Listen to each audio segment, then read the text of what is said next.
লাগিল ধ্যান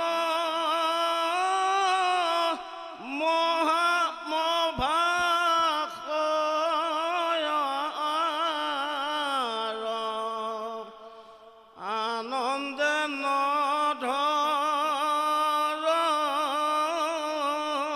নধৰিছিত যিটো ব্ৰহ্মৰূপী পৰম ঈশ্বৰ দেখিয়া তাংক সাক্ষাতে চতু ভীতি বেৰি জয় কৃষ্ণ বৰি পুষ্প বৰশিলা মাথে। এতিয়া ভগৱন্তৰ কি মহামহিমা চাওক। দেৱতাসকলে প্ৰভু ভগৱন্তৰ নাম লৈ মহা উৎসৱ কৰি যিখিনি আনন্দ লাভ কৰি তেওঁৰ ওচৰলৈকে আহিছিল, যেতিয়া তেওঁ দিব্য ৰূপটো তেওঁলোকৰ সন্মুখত ধৰা দিলে, সেই ৰূপটো দেখাৰ লগে লগেই দেৱতাসকলে থৰ হৈ সেই ৰূপটোহে পান কৰিবৰ কাৰণে লাগি গৈছে। সেই ৰূপটো পান কৰি এতিয়া তেওঁলোকে ক'ব নোৱাৰা হৈ আছে। আৰু যি মহা উৎসৱ কৰিছিল, গীত মাত নৃত্য, এই সমস্তবিলাক মুহূৰ্তৰ ভিতৰতে আপোনা আপুনি বন্ধ হৈ গ'ল, স্তব্ধ হৈ গ'ল, সমস্তবিলাক নীৰৱ হৈ গ'ল। আৰু কেৱল কৃষ্ণৰ সেই ৰূপ দৰ্শনত থৰ হৈ সকলোৱে চাই আছে। আৰু এটা সময়ত এই অপূৰ্ব ৰূপৰ আনন্দ পায়, যেনে সেই ৰূপটোক তেওঁলোকৰ হৃদয়ত ধাৰণ কৰিবলৈ প্ৰযত্ন কৰে। তাৰ কাৰণে এতিয়া তেওঁলোকে নিজৰ চকুটো মুদি সেই ৰূপটো এতিয়া হৃদয়ত ধ্যান কৰিবৰ কাৰণে লাগি গৈছে। আনন্দ উৎসৱৰ গীত নৃত্য, এই সমস্ত ৰাজকীয় ব্যৱস্থাৰ মাজত যিটো আনন্দ পায়, এতিয়া আজি শত ৰূপটো যেতিয়া প্ৰভু ভগৱন্তই তেওঁলোকক দেখুৱাই দিলে, সেই ৰাজসিক আনন্দ কৰাৰ প্ৰয়োজন নাইকিয়া হৈ গ'ল। যি এটা মধুৰ ৰস আজি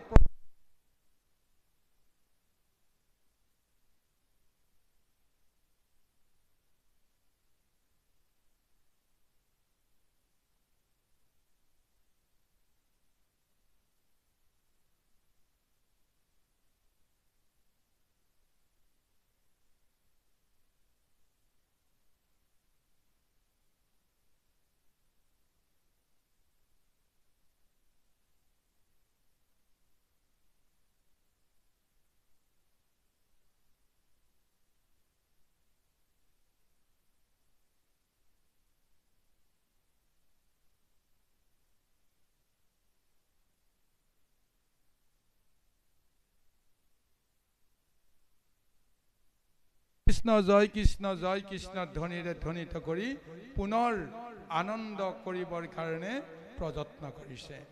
এই পুষ্পবৃষ্টিৰ পিছত এতিয়া তেওঁলোকে সুযোগ পাইছে যে প্ৰভু ভগৱন্তৰ ওচৰত যি উদ্দেশ্যত তেওঁলোকে উপস্থিত হৈছে সেয়া নিবেদন কৰিবৰ কাৰণে প্ৰয়োজন হৈছে। কৃষ্ণ এই নামে ব্ৰহ্মা মহেশক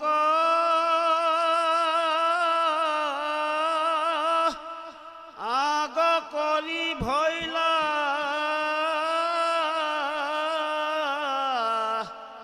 দেৱগণ এক শাৰী কৃষ্ণৰ সন্মুখে স্তুতি আৰম্ভিলা কৰ জোৰে জানো পাই সোণানৰ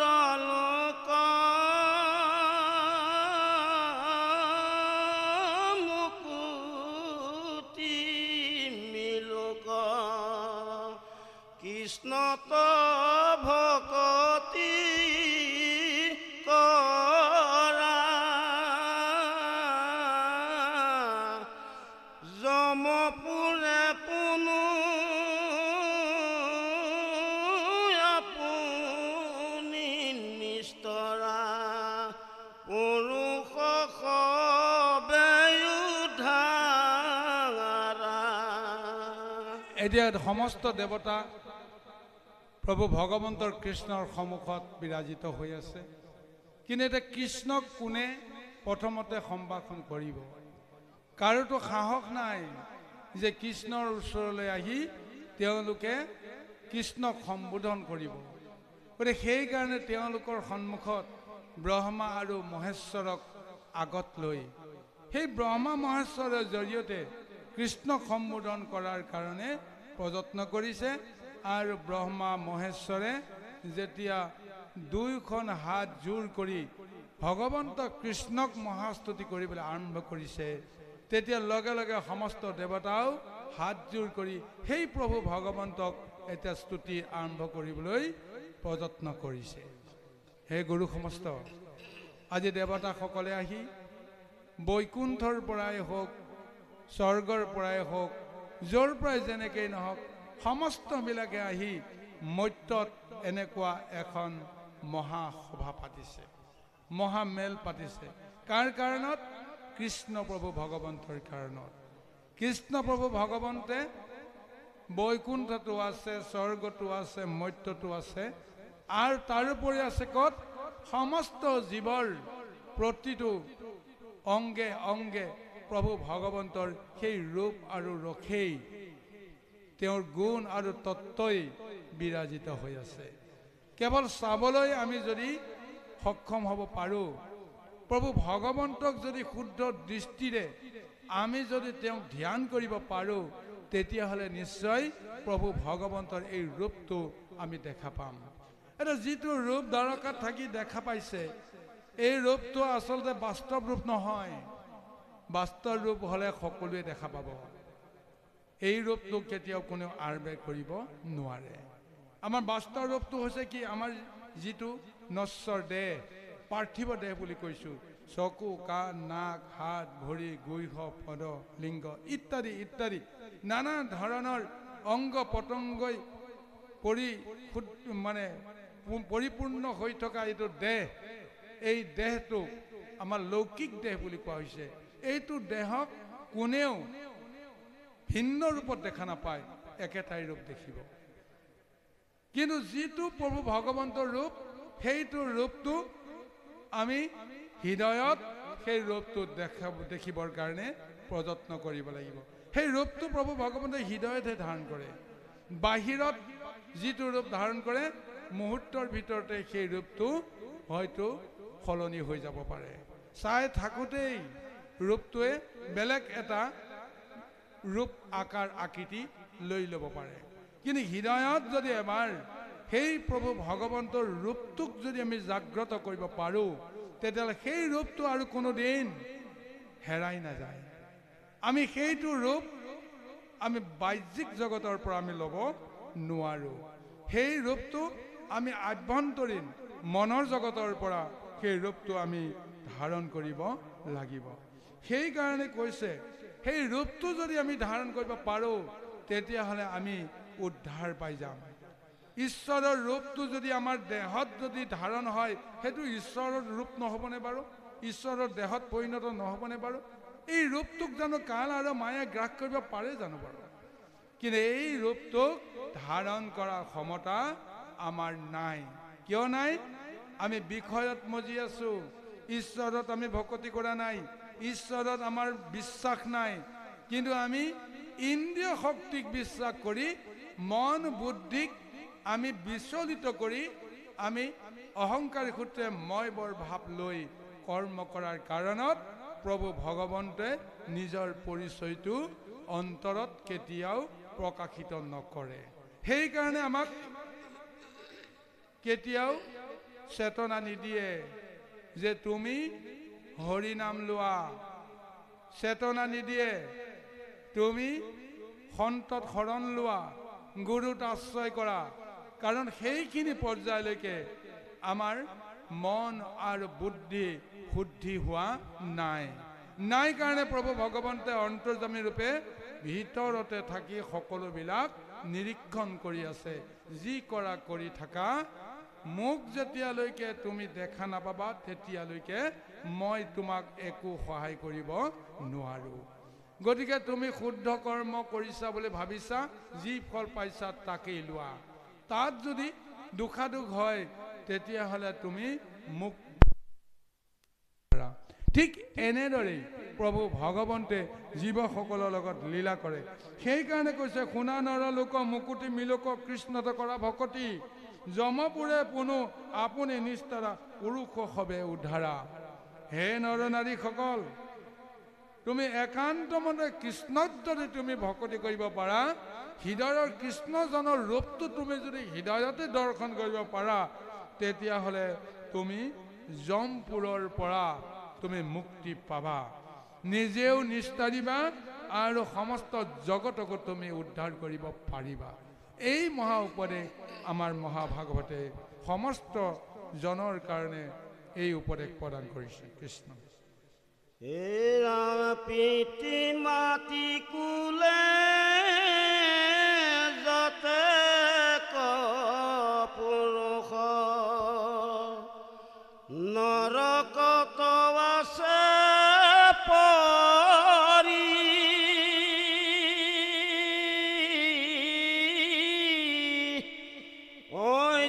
পুতে হৰি ভকতি কৰন্তে স্বৰ্গলোকে বাধা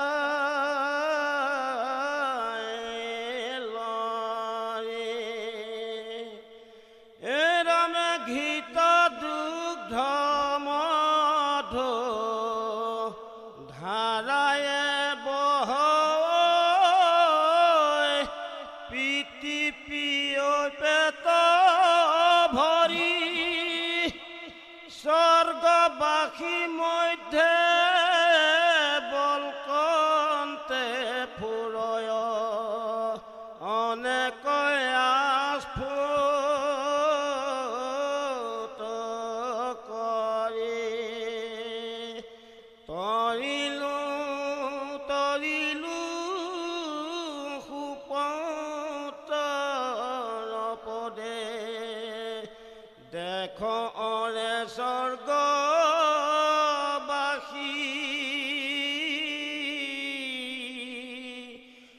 ইষ্ট পুষ্ট হুয়া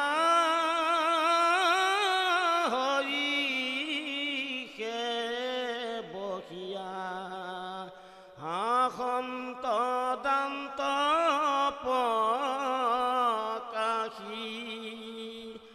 এই ৰামে পুত্ৰ সমে পাছে বিমানেশ্বৰীয়া, সুখে বঞ্চে বৈকুণ্ঠত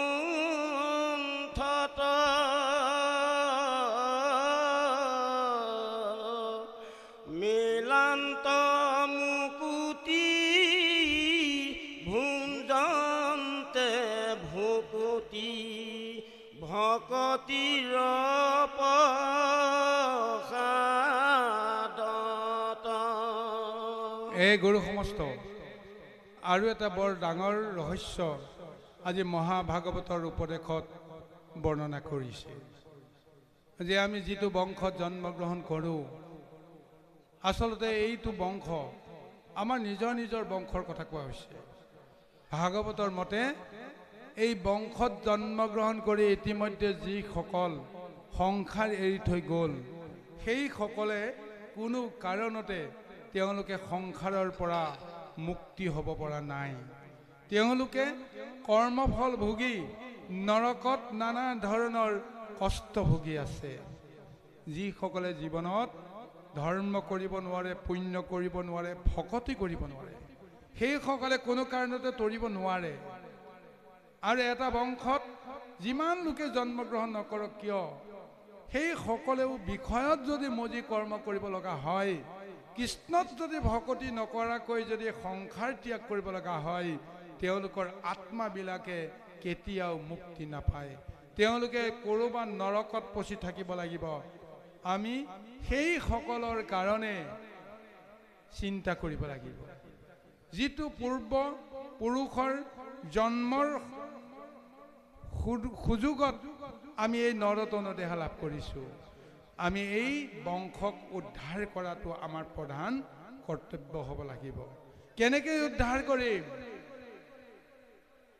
এই ব্যৱস্থাটোত যদি আমি যাব লাগে, তেতিয়াহ'লে অন্য একো কৰ্ম কৰিব নালাগে, কেৱল কৃষ্ণত ভকতি কৰা আৰু ধৰ্ম অৰ্থ কাম মোক্ষ চতুৰ্বৰ্গ সাধনৰ সমস্ত কৰ্ম সাধন কৰি দিয়া, ঈশ্বৰৰ যদি কৃপা লাভ কৰা, তেতিয়াহ'লে নিজে উদ্ধাৰ হ'বা আৰু সমস্ত পিতৃ পুৰুষ বংশক উদ্ধাৰ কৰিব পাৰিবা। আজি যে কৃষ্ণই যদুবংশত জন্মগ্ৰহণ কৰিলে, অৰ্থটো কি? যে যদুবংশ হৈছে পিতৃৰ শাপত অভিশপ্ত এটা বংশ। সৃষ্টি যিমান দিনলৈকে চলি থাকিব, পিতৃৰ অভিশাপ চলি থাকিব। গতিকে সেইকাৰণে প্ৰভু ভগৱন্তে অন্য বংশত জন্ম নলৈ আজি পাপগ্ৰস্ত ঋষিৰ বংশ মানে যদুৰ বংশত জন্মগ্ৰহণ কৰাৰ এটাই পাৰমাৰ্থিক উদ্দেশ্য, আধ্যাত্মিক উদ্দেশ্য, যে এই বংশক এটা সীমা দিব লাগিব। এই সীমা দি বংশটোক উদ্ধাৰ কৰি বৈকুণ্ঠলৈ লৈ যাব লাগিব, বা মৰ্ত্যৰ পৰা যাৰ যেনে বাসনা সেই অনুসৰি তেওঁলোকক গতি প্ৰদান কৰিব লাগিব। তেতিয়াহে তেওঁ বংশত জন্মগ্ৰহণ কৰাৰ মৰ্যাদা থাকিব। আৰু আজি ভাগৱতে কৈছে যে যিটো কৰ্ম আমি জীৱনকালত কৰিব নোৱাৰিলোঁ, আমাৰ অতৃপ্ত আত্মাবিলাকে সেই পিতৃলোকত থাকি বা নৰকত থাকিও আমি মহামুক্তিৰ কাৰণে সদায় বাঞ্ছা কৰোঁ। কাক বাট চাই থাকোঁ? আমাৰ উত্তৰ পুৰুষলৈ, পুত্ৰ পুত্ৰাদি উত্তৰ বংশধৰসকললৈ আমি অধীৰ আশাৰে বাট চাই থাকোঁ। যেনেকৈ আমি আমাৰ বল শক্তি থকা সময়লৈকে নিজে অহংকাৰীভাৱে কৰ্মখিনি কৰোঁ, মই কৰিছোঁ, মই অমুক কৰিম তমুক কৰিম ইত্যাদি নানান ধৰণৰ সপোন দেখোঁ। যেতিয়া আমাৰ দেহৰ পৰা বল যেতিয়া ক্ষয় হৈ যাব, অহংকাৰ নামৰ দম্ভ নামৰ সেই আখৰিক শক্তিবিলাকৰ শক্তি যেতিয়া কমি যাব, তেতিয়া আমি মনৰ আশা আৰু আকাংক্ষাখিনি পূৰণ কৰিবৰ কাৰণে কাৰ মুখলৈ বাট চাওঁ?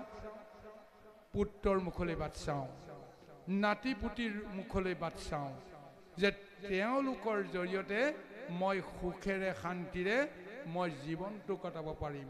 এনেকুৱা এটা ভাৱনাৰে আমি পৰমুখাপেক্ষী হৈ থাকিব লগা হওঁ। আমি জীৱন্ত কালতে কাৰোবাৰ ওচৰত এনে পৰমুখাপেক্ষী হৈ থাকোঁ। মৃত্যুৰ পিছত আমি একোৱেতো কৰাৰ সামৰ্থ্য নাই, তেতিয়া আশা কৰাৰ বাহিৰে আমাৰ একো কৰ্ম নহ'ব। সেইকাৰণে সেই পুৰুষত কিবা নহয় কিবা প্ৰকাৰে এজন সৎপুৰুষৰ জন্ম হওক, এজন মহাভকতৰ জন্ম হওক, জন্ম হোৱাৰ লগে লগে তেওঁ উদ্ধাৰ পাওক, তেওঁ উদ্ধাৰ পোৱাৰ লগে লগেই আমিও উদ্ধাৰ পাম। সেইকাৰণে আজি ভাগৱতেও এই তত্ত্বটোকে আমাক বুজাই কৈছে যে ঐত পুত্ৰ হৰি ভকতি কৰোঁতে স্বৰ্গলোকে যায় লৰি। পুত্ৰ ইয়াত ভকতি কৰি থাকিব আৰু নৰকত পচি থকা, পিতৃলোকত পচি থকা সেই জীৱবিলাকে লগে লগে তেওঁলোকে মহা সুখ পায়, মুক্তি পায়, তেওঁলোকে স্বৰ্গলৈ গমন কৰিবৰ কাৰণে সুযোগ পায়। আৰু তেতিয়া দেৱতাসকলক আনন্দ মনেৰে বোলে তেওঁলোকে কয় যে আমাৰ পুত্ৰ পুত্ৰাদিৰ কাৰণে আমি মুক্তি পালোঁ, চোৱা আমাক কোনেও এনেদৰে বান্ধি ৰাখিব নোৱাৰে। এনেদৰে সেই পিতৃলোকৰ থকা আত্মাবিলাকেও মুক্তি পায়। এই গুৰুসকল বহুতে কয় যে মৃত্যু হোৱা পূৰ্বপুৰুষসকলক পূজা দি কি লাভ আছে, তেওঁলোকেতো পূজা নাখায় ইত্যাদি ইত্যাদি বিভিন্নজনে বিভিন্ন ধাৰণাৰে নানান ধৰণৰ বিশ্লেষণ আনে। কিন্তু ভাগৱতৰ আশ্ৰয়ত আমি এই কথাটো ক'ব লাগিব, মোৰ পিতৃপুৰুষে যেতিয়া মুক্তি নাপালে, তেওঁলোকৰ কাৰণতে মই ইয়াত মহাভক্তি কৰিব লাগিব। ভক্তি আচৰণ কৰিবলৈ যাওঁতে আমি সকামীভাৱেই হওক, নিষ্কামীভাৱেই হওক, যি বেদৰ যিটো ব্যৱস্থা, সেই শাস্ত্ৰসন্মত যিখিনি কৰ্ম, সেই কৰ্মখিনি আমি শুদ্ধ ৰূপত কৰিবলৈ প্ৰযত্ন কৰোঁতে কোনোবাই যদি যজ্ঞ কৰে, কোনোবাই যদি যাগ কৰে, কোনোবাই যদি তপ কৰে, তাত কোনো বাধা থাকিব নোৱাৰে। যি কৰ্ম নকৰক কিয় সেই কৰ্মটো শুদ্ধ ৰূপত নিজৰ লগতে জগতৰ কল্যাণৰ কাৰণে কৰ্ম কৰিলে কি সকামী হওক নিষ্কামী হওক কোনো কথা নাই, সেই কৰ্মই বংশৰ মান মৰ্যাদা গৌৰৱ নিশ্চয় উজ্জ্বল কৰিব। আজি এই তত্ত্বটোকে আমি ধাৰণ কৰি আমি সেই প্ৰেতাত্মাসকলক মুক্তিৰ কাৰণে আমি ঈশ্বৰৰ গুণানুকীৰ্তন কৰিব লাগে। সেই বংশত পতিত হৈ থকা সকলৰ মুক্তিৰ ব্যৱস্থাৰ কাৰণে, বংশৰ মৰ্যাদা উজ্জ্বল কৰিবৰ কাৰণে আমি হৰিক ভকতি কৰিব লাগে, গুৰুত ভকতি কৰিব লাগে। বিধিসন্মতভাৱে সমস্ত কৰ্ম যদি সাধন কৰে সেই কৰ্মই নিশ্চয় নিজৰ লগতে আমাৰ পুৰুষকো উদ্ধাৰ কৰিব। সেইকাৰণে আমাৰ মাধৱ পুৰুষজনেও গীত সুন্দৰভাৱে ঘোষাত উল্লেখ কৰিছে, যাৰ পুত্ৰ হবে ঐত হৰিত শৰণলৈয়া হৰি গুণ গাই শুদ্ধভাৱে, দধি দুগ্ধ ঘিত মধু নদীৰ জলক পিয়া, পিতৃগণে ত্ৰিপিটিক পাৱে। এতিয়া আমি হৰি গুণ গান গাওঁতে কৰোঁতে এটা নিৰ্বিবাদ কৰ্মৰ মাজেৰে আমি সেই কৰ্মবিলাক আমি আচৰণ কৰোঁ। গতিকে এই কাৰণতে আমি পুৰুষক উদ্ধাৰ কৰিবৰ কাৰণে আমি সৎ কৰ্ম আচৰণ কৰিব লাগিব। কৃষ্ণৰ জন্মৰ উদ্দেশ্যটো সেইটো যে মই দুদিনৰ পিছত সংসাৰৰ পৰা গুচি যাম, মই গুচি যোৱাৰ পিছত যদি মোৰ বংশটো যদি চলি থাকে, এই বংশটো মুক্তি কৰিবৰ কাৰণে আৰু কোন আহিব? গতিকে মই থাকোঁতে মই বংশটোক মই উদ্ধাৰ কৰিব লাগিব। কিন্তু কেনেকৈ উদ্ধাৰ কৰিব সেই ৰহস্যটো কেৱল ভগৱন্তৰ বাহিৰে বেলেগে কোনেও নাজানে। স্বয়ং দেৱতাসকলেও জনা নাই যে কি উপায়েৰে প্ৰভু ভগৱন্তে বংশক উদ্ধাৰ কৰিবলৈ প্ৰযত্ন কৰিব। খন্তেক পিছতে পদে ক'ব যে বংশক উদ্ধাৰ কৰাৰ চলেৰে তেওঁ যজ্ঞভূমি তেওঁ প্ৰবাসত প্ৰৱেশ কৰিব, প্ৰবাসত যজ্ঞ কৰিব। যজ্ঞ কৰিলে বোলে পিতৃলোকৰ যিয়ে নহওক, কিন্তু এই বংশ উদ্ধাৰৰ কাৰণে ঋষি সাপৰ পৰা মুক্ত হ'বৰ কাৰণে এই যজ্ঞৰ জৰিয়তে সম্ভৱ হ'ব, এনেকুৱা এটা বিশ্বাস দি তেওঁ লৈ আহিব। তাৰপিছত যজ্ঞ সমাপ্ত হোৱাৰ পিছত যজ্ঞ সফল হ'ল নে বিফল হ'ল এই ব্যৱস্থাৰ কথা চিন্তা নকৰি নিজৰ নিজৰ ভিতৰতে মৰা মৰি কটাকটি কৰি সমস্তকে কৃষ্ণৰ সন্মুখতেই ধ্বংস কৰি পেলাব। ধ্বংস কৰি পেলোৱাৰ পিছত যিসকল জীয়াই আছিল কৃষ্ণৰ বৈকুণ্ঠ পয়নৰ পিছতো সেইসকলে বংশৰ চিনচাপ নোহোৱা কৰি তেওঁলোকেও গুচি যাব লাগিব। অৰ্থাৎ এই পাৰমাৰ্থিক ব্যৱস্থাত এনেকেই প্ৰভু ভগৱন্তে বংশক উদ্ধাৰ কৰিব বিচাৰিছে। মই যদি জগতৰ ঈশ্বৰ হওঁ, মোৰ ৰূপ দৰ্শনৰ লগে লগেই যদি মহা পাপ যদি কোনোবাই অৰ্জন কৰি আছে, সেই পাপো যদি ক্ষয় হ'ব পাৰে, তেতিয়াহ'লে মোৰ সেই ৰূপটো দৰ্শন দিয়াই মই সমস্ত যদুবংশৰ লোকসকলক মই উদ্ধাৰ কৰিম। আৰু এই বংশটো যে কোনো দিন আৰু পাপত মজিব লগা নহয়, তাৰ কাৰণতে কৃষ্ণই কৈছে মই থাকোঁতে গোটেই বংশৰ উদ্ধাৰৰ ব্যৱস্থাটো মই নিজেই কৰিব লাগিব। সেইকাৰণে তেওঁ এইবিলাক লীলা কৰি আছে। ঋষি সাপ আচলতে এটা নিৰ্বিবাদহে, কিন্তু মূল ৰহস্যটো নিজে যেতিয়া একো নকৰে কৰ্মফল ভোগাৰ যিটো এটা মহা মানে এই পন্থ, সেই পন্থটোকে আজি যেন এটা আখ্যানৰ জৰিয়তে প্ৰকাশ কৰিবলৈ প্ৰযত্ন কৰিছে। সেই কথাটোকে এতিয়া আমাৰ বাৰে বাৰে উপদেশত মহাভাগৱতেও আমাক প্ৰদান কৰি গৈ আছে যে আমি বংশ ৰক্ষাৰ কাৰণত যদি কৰ্ম কৰিব লাগে, নিজৰ ৰক্ষাৰ কাৰণে যদি কৰ্ম কৰিব লাগে, একমাত্ৰ হৰিৰ চৰণত ভকতি কৰাৰ বাহিৰে আমাৰ কোনো বিকল্প নাই। এয়াই হৈছে ভাগৱতৰ মূল তত্ত্ব। কৃষ্ণ হে ৰাম হৰি ভকতিৰ আশ্চৰ্য মহিমা কমনে কহি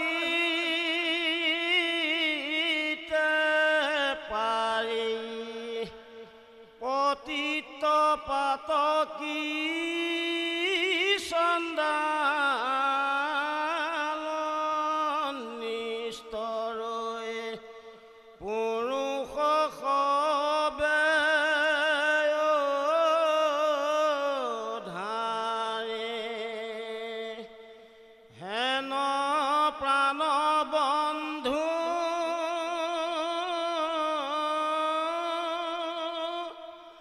মাধৱ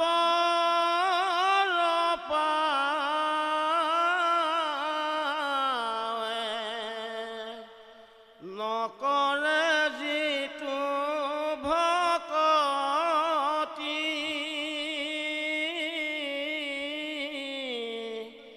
তাহাৰ সমান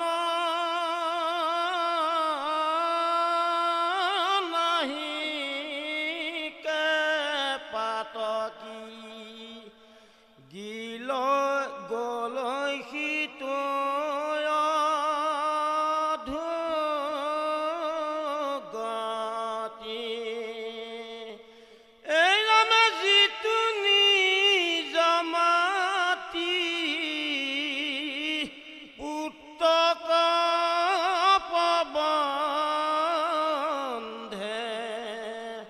বান্ধে মোহ পাশে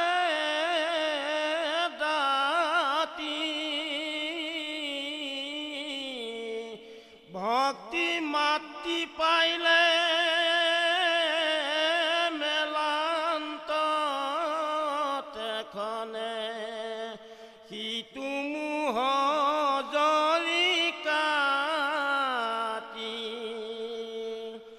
জানিয়া ভকতি মাতিৰ পাত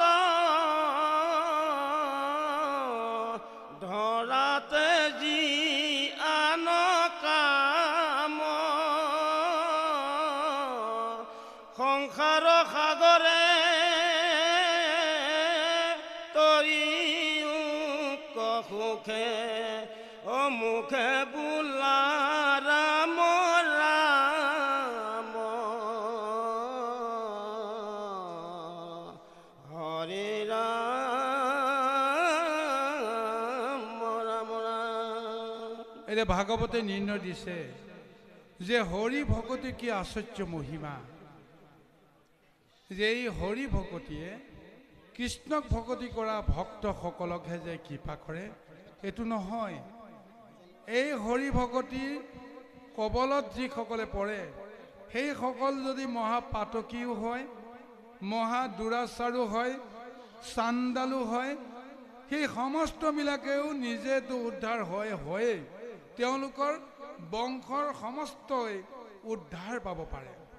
সেইকাৰণে ভগৱন্তৰ মাধৱক আমি সদায় বন্ধু হিচাপে জ্ঞান কৰিব লাগে, প্ৰাণবন্ধু হিচাপে জ্ঞান কৰিব লাগে।